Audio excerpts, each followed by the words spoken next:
Good morning मेरे प्यारे बच्चों, कैसे हैं आप लोग। और जैसा कि आप जानते हैं कि आज हम लोग डिस्कस करेंगे लेक्चर नंबर 3 बेटा करंट इलेक्ट्रिसिटी से। पिछले लेक्चर में हमने ईएमएफ के बारे में बात करी, पोटेंशियल डिफरेंस के बारे में बात करी, रेजिस्टेंस ओम्स लॉ के बारे में बात करी और बड़ा ही इम्पॉर्टेंट रिलेशनशिप हमने देखा था कि रेजिस्टेंस बराबर resistivity into length upon area होता है।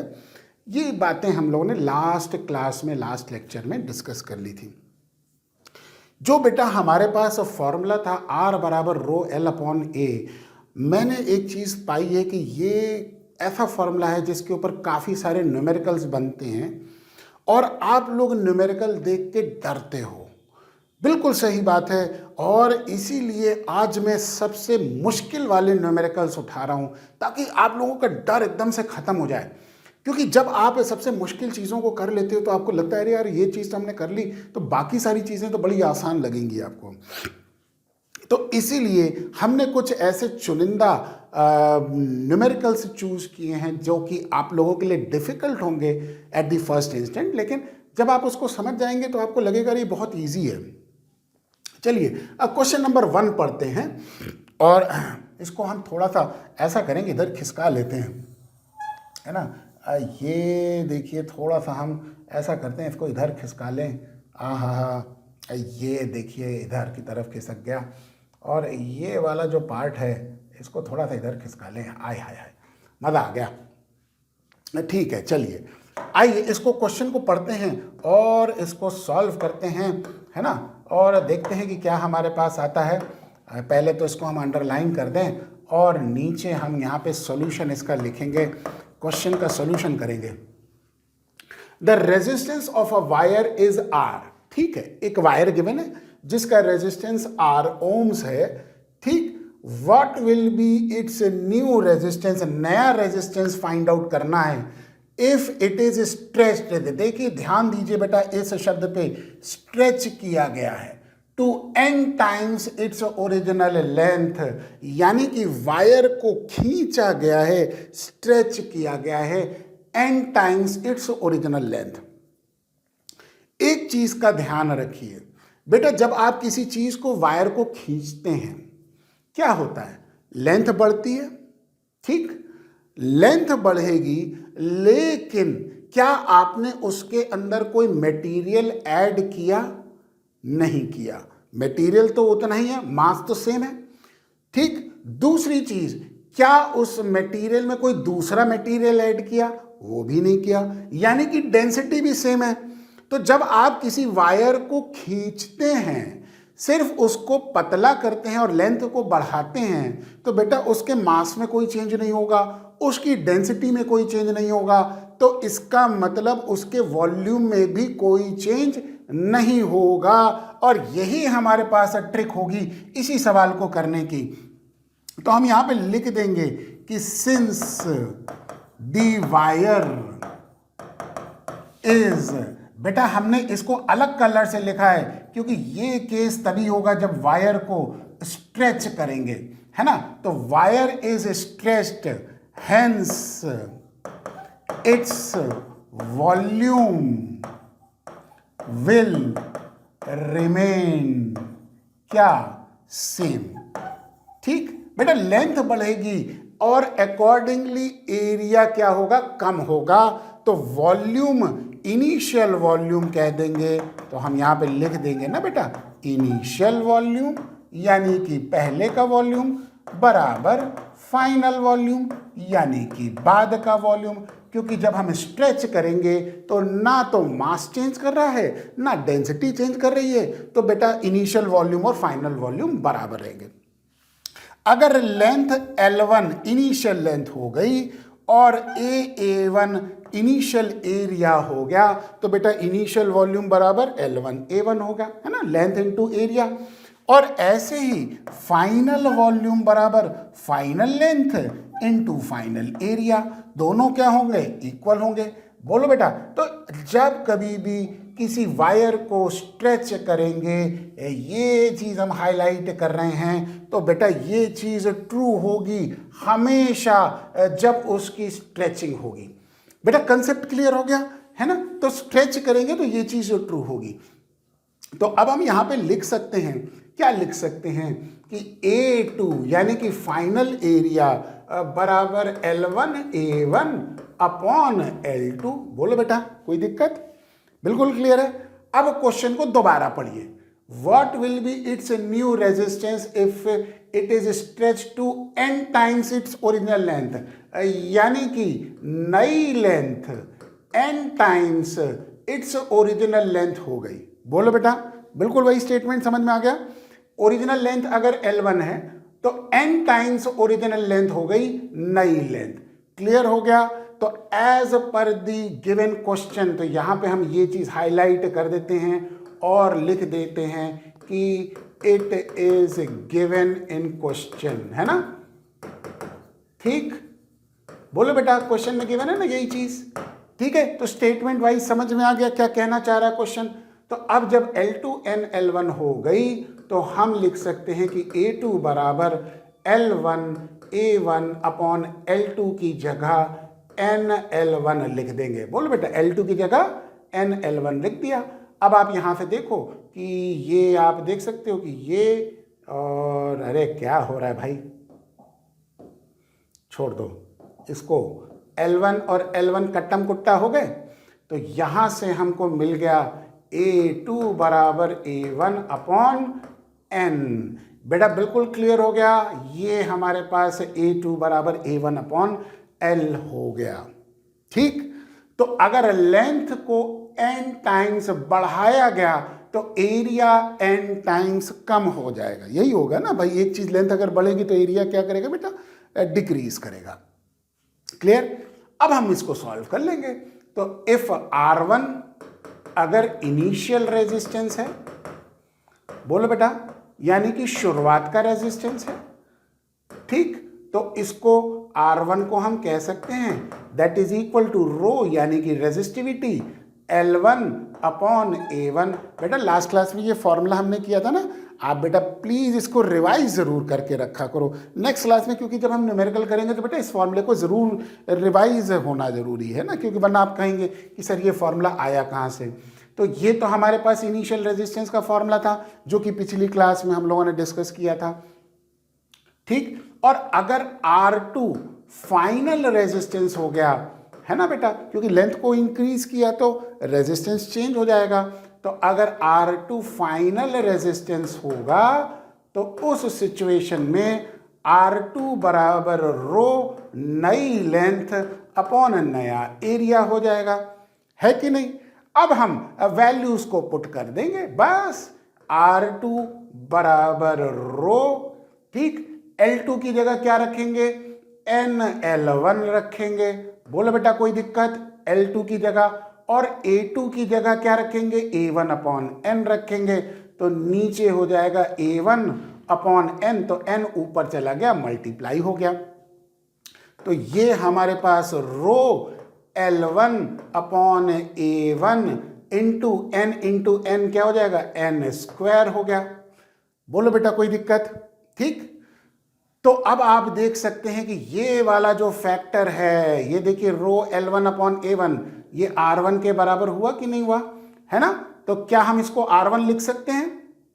ठीक, तो ऐसा करेंगे, इसको थोड़ा सा श्रिंक कर दें ताकि जगह बन जाए। हमारे पास सब तरह की चीज़ें मौजूद हैं और ये सारी चीज़ें हमने हाईलाइट करके थोड़ा सा श्रिंक कर लिया, है ना, कोई दिक्कत नहीं है। और ये हमने यहाँ पे ऐसे लिख दिया, कोई बात नहीं, ताकि जगह बन गई।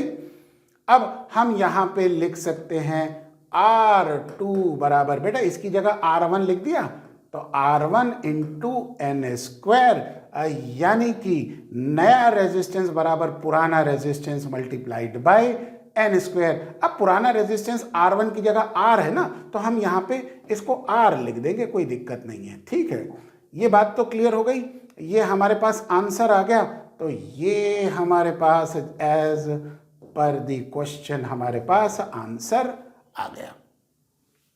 ठीक, मुश्किल क्वेश्चन था लेकिन ट्रिक से सॉल्व किया। तो बेटा कभी भी क्वेश्चन में ये शब्द पे ध्यान दीजिए, स्ट्रेच लिखा हुआ है, तो पहला चीज़ जो दिमाग में आनी चाहिए वो ये आनी चाहिए कि इनिशियल वॉल्यूम और फाइनल वॉल्यूम बराबर होंगे, और फिर अब आप उसकी लेंथ से एरिया, नया एरिया निकाल लेंगे, फिर रेजिस्टेंस में इन वैल्यूज़ को डाल देंगे। कोई दिक्कत है? बिल्कुल क्लियर है, मैं समझता हूँ कोई दिक्कत नहीं है। आइए नेक्स्ट क्वेश्चन देखते हैं और नेक्स्ट क्वेश्चन समझते हैं क्या है। क्वेश्चन नंबर 2, ये थोड़ा सा परसेंटेज से रिलेटेड है तो इसको पढ़ लेते हैं पहले, है ना।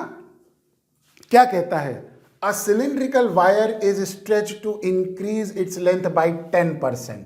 ठीक है, तो ये तो सबसे पहले तो हमने अंडरलाइन कर दिया बेटा ताकि हम सॉल्यूशन इधर कर सके।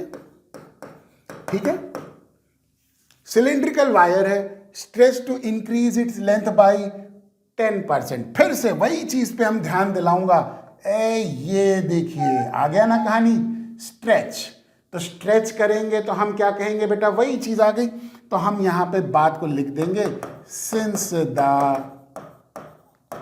वायर इज स्ट्रेच्ड, ठीक, हेंस क्या कंसेप्ट बना बेटा, इनिशियल वॉल्यूम किसके बराबर होगा बेटा, फाइनल वॉल्यूम के, है ना बेटा। ये चीज का ध्यान रखिए, यानी कि A1 L1 बराबर किसके हो गया, A2 L2 के।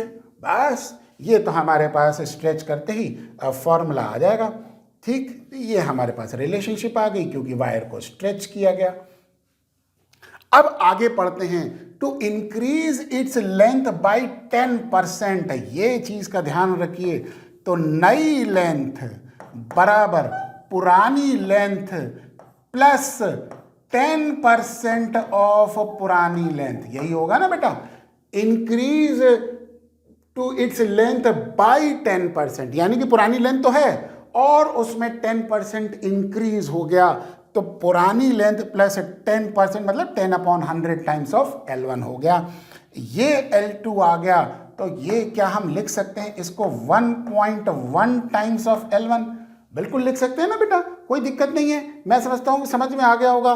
ठीक है, तो ये आ जाएगा 110/100 जो कि 1.1 हो गया।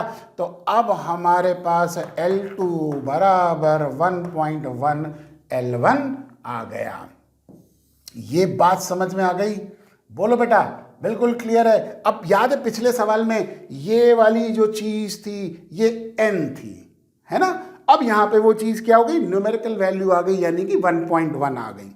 बस और कुछ नहीं है, बिल्कुल उसी तरीके से सवाल को करना है। और जैसा कि आप जानते हैं कि A2 बराबर हो जाएगा A1 L1 अपॉन L2 के, तो A1 L1 अपॉन L2 की जगह क्या लिख देंगे, 1.1 टाइम्स ऑफ L1। बोलो बेटा, अब ये देखो L1 से L1 खट्टम कुट्टा हो गया, तो यहां से हमको मिल गया A2 बराबर A1 अपॉन 1.1 हो गया। बात समझ में आ गई? ये एरिया की नई रिलेशनशिप आ गई। जिस तरह से लेंथ की आई उसी तरीके से एरिया की आ गई। ठीक, अब जैसा कि आप रेजिस्टेंस को निकालना, calculate the percentage increase in the resistance, तो ये हम निकाल लेंगे। तो नया रेजिस्टेंस R2 रो L2 अपॉन क्या हो जाएगा, A2। बोलो बेटा, है ना। और पुराना रेजिस्टेंस R1 बराबर रो L1 अपॉन A1। बेटा लेंथ को 10% इंक्रीज किया तो रेजिस्टेंस चेंज हो जाएगा। ठीक, अब बस वैल्यू को डाल देना है। तो R2 बराबर रो L2 की जगह हमने लिखा 1.1 टाइम्स ऑफ L1 और A2 की जगह लिखा A1 अपॉन 1.1, यानी कि 1.1 का square into rho L1 upon A1। जे बराबर किसके हो गया, ये वाली चीज देखिए, ये हो गया ना R1 के बराबर हो गया। बोलो बेटा, तो R2 will be equal to 1.1 का स्क्वायर बेटा 1.21 होता है इंटू R1 हो गया। ठीक, तो क्या हम इसको ऐसे लिख सकते हैं? देखो बेटा बहुत ध्यान से देखना, R1 plus 21/100 times of R1, बिल्कुल लिख सकते हैं ना? बोलो बेटा 1.21 R1 को R1 प्लस 21/100, बेटा 21/100 0.21 हो गया। ठीक, R1 को कॉमन ले लोगे तो 1 प्लस 0.21 1.21 हो जाएगा। बिल्कुल समझ में आ गया।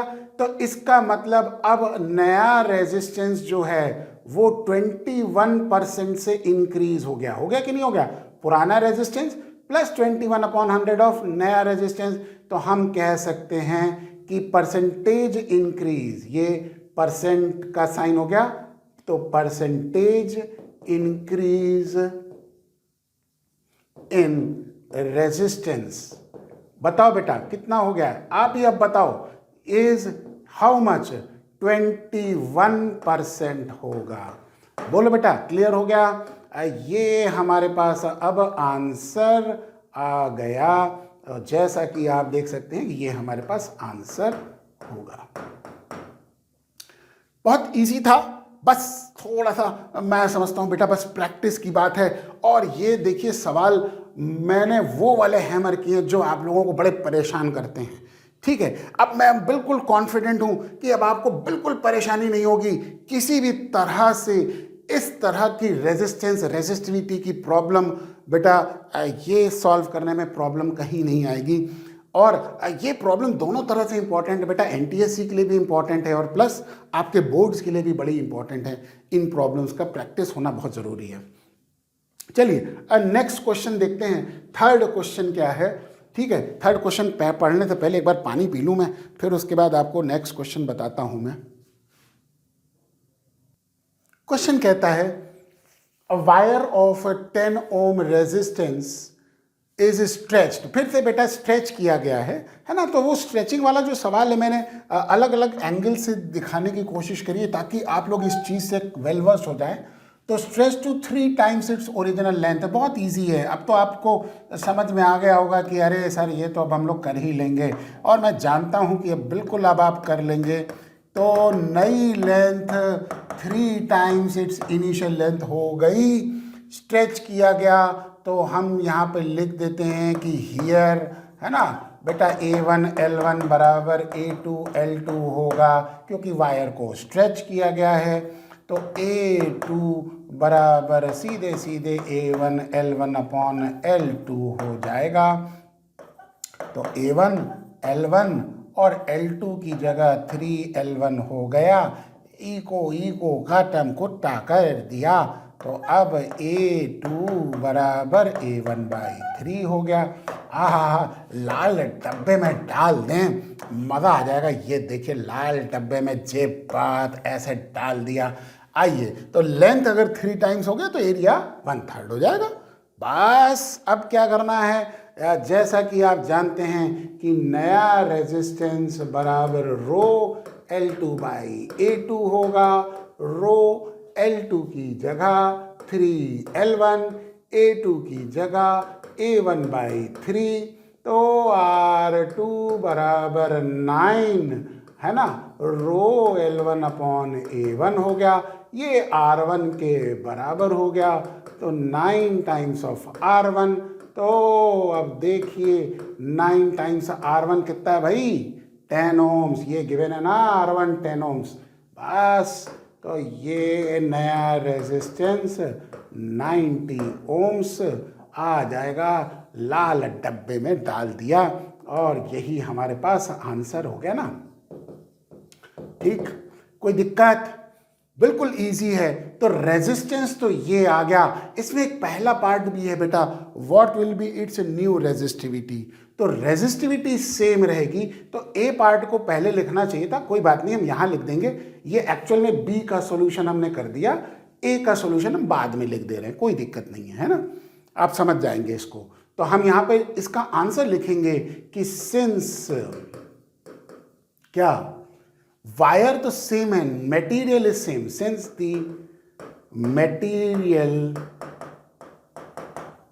Of wire is same, hence resistivity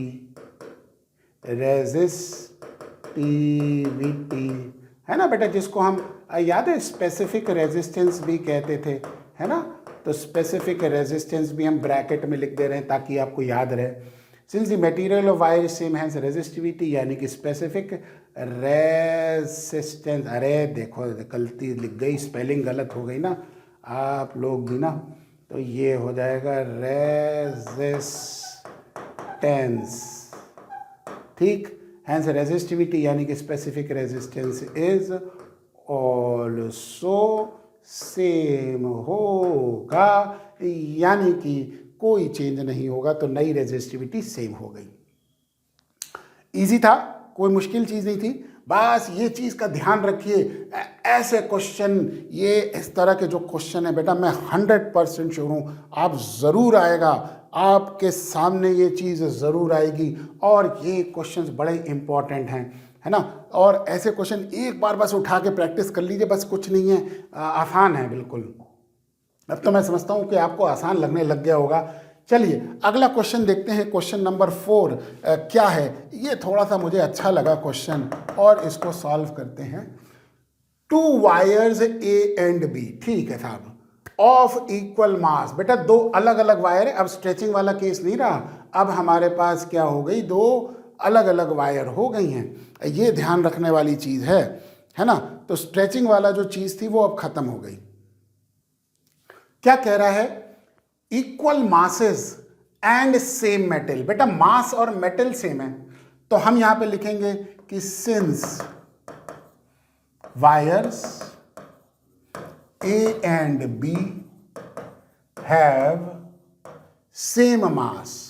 बोलो बेटा, यही कह रहा है ना, एंड सेम मेटल हो गया, तो सेम मेटल में बेटा डेंसिटी भी सेम हो गई ना, यानी कि ब्रैकेट में लिख देंगे डेंसिटी भी सेम हो गई, ठीक। Hence volume is also same. बोलो बेटा, यही होगा भाई, जब मास सेम है, डेंसिटी सेम है, तो वॉल्यूम भी तो सेम ही होगा, कोई दिक्कत है क्या। तो इसका मतलब हमारे पास V1 और V2, यानी कि VA और VB कर दें, क्योंकि A और B कह रखा है ना, तो VA और VB क्या हो गए, इक्वल हो गए। और जब ये इक्वल हो गए तो बेटा वॉल्यूम, अरे क्या है चीज, तो VA बराबर length of A, area of A बराबर length of B, area of B।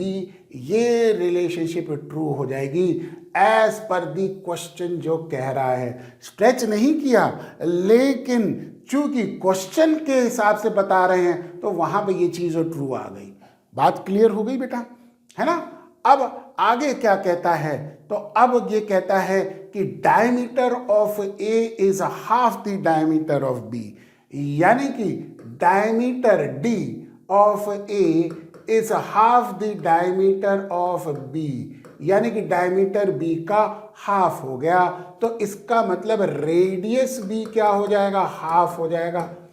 बोलो बेटा, ध्यान रखिए, डायमीटर हाफ हुआ है तो रेडियस भी हाफ ही होगा। अब आप कर देते हैं 1/4, गलत करते हैं, तो डायमीटर दोनों साइड पे r/2 हो जाएगा ना, तो RA/2 इधर RB/2, तो 2 दोनों साइड से कैंसिल हो गए, तो रेडियस भी क्या हो जाएगा, हाफ हो गया।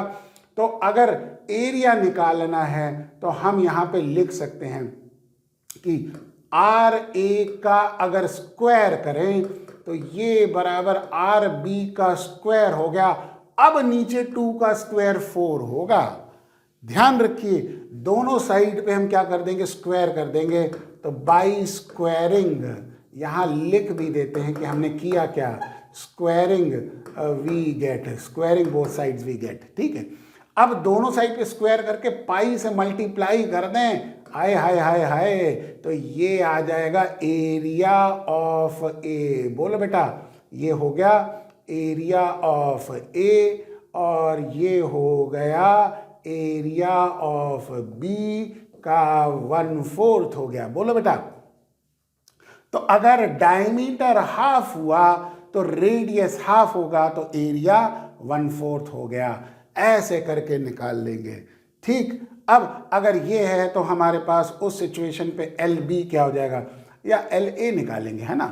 तो ये हो गया ए ए। अब किसका रेजिस्टेंस गिवन है, रेजिस्टेंस ए का गिवन है, बी का निकालना है, तो कोई बात नहीं। अब लेंथ ऑफ बी बोलो, ये हम निकालना है, तो ये बराबर length of A, area of A upon area of B हो जाएगा। इस फॉर्मूले से ये आ जाएगा ना, L A upon A B.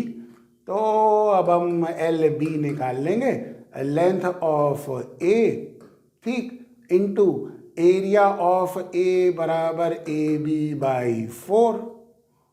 नहीं, इसको क्या करना है, इसको तो वहीं रहना देना है, इसको तो वहीं रहने देना है भैया, ये तो यहीं रहने देना है। अपॉन ए बी को करेंगे तो ये देखिए ए बी बराबर 4 टाइम्स ऑफ ए हो जाएगा, है कि नहीं। ये बात समझ में आ गई। ये देखिए, ये तो लाल डब्बे में हमने डाल दिया, बात क्लियर हो गई। अब ये देखिए नीचे और ऊपर ए कैंसिल हो गया, तो एल बी बराबर लेंथ ऑफ ए अपॉन 4 हो जाएगा। ये हमारे पास बी का फॉर्मूला आ जाएगा। ठीक है, अब हमको निकालना है calculate the resistance of B. तो अगले पेज पे चल के निकाल लें, क्या दिक्कत है। ये हम पहले तो लाइन खींच दें। ठीक है, तो अब हमको निकालना है रेजिस्टेंस ऑफ बी, जो कि rho resistivity length of B upon area of B करना है। रो एल ऑफ बी कितना निकाला था बेटा पीछे, एल ए बाई 4, कुछ नहीं कर देते हैं, एल ए बाई 4, ठीक।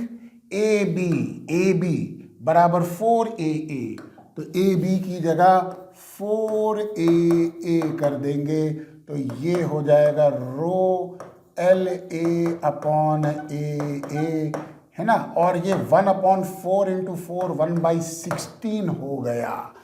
ये ध्यान दीजिए, बड़ा मज़ेदार चीज़ हो गई। अब मटेरियल सेम है तो ए की रेजिस्टिविटी और बी की रेजिस्टिविटी भी क्या होगी, सेम होगी। तो हम लिख देंगे सिंस मटेरियल इज सेम, तो बेटा डेंसिटी तो सेम होगी, साथ साथ रेजिस्टिविटी भी सेम होगी। ठीक है, क्लियर। तो रो ऑफ ए और रो ऑफ बी दोनों सेम हो गए, लेट अस से रो के बराबर।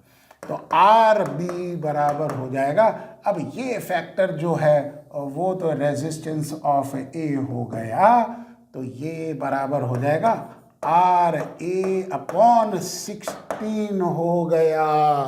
ओए होए होए होए, अब आर ए कितना है 24, तो 24 को 16 से डिवाइड कर देंगे। हाय हाय हाय हाय, कितना हो गया, ये हो गया 3 और ये हो गया 2। अरे सीधी सीधी सी बात आ गई, 1.5 ओम्स। बेटा ये ओम्स का सिंबल हो गया ना, है ना। कई बार आप लोगों को ये लगता है कि ये क्या लगा दिया, तो ये ओम्स का सिंबल है। ये आंसर आ गया हमारे पास। ठीक, ये सॉल्यूशन निकाल लिया। ठीक, इसका 1.5 ओम्स का आंसर आ गया। ठीक है, चलिए ये तो हम लोगों ने आंसर निकाल लिया, जैसा कि आप देख सकते हैं। ये वाला क्वेश्चन नंबर 4 हम लोगों ने किया।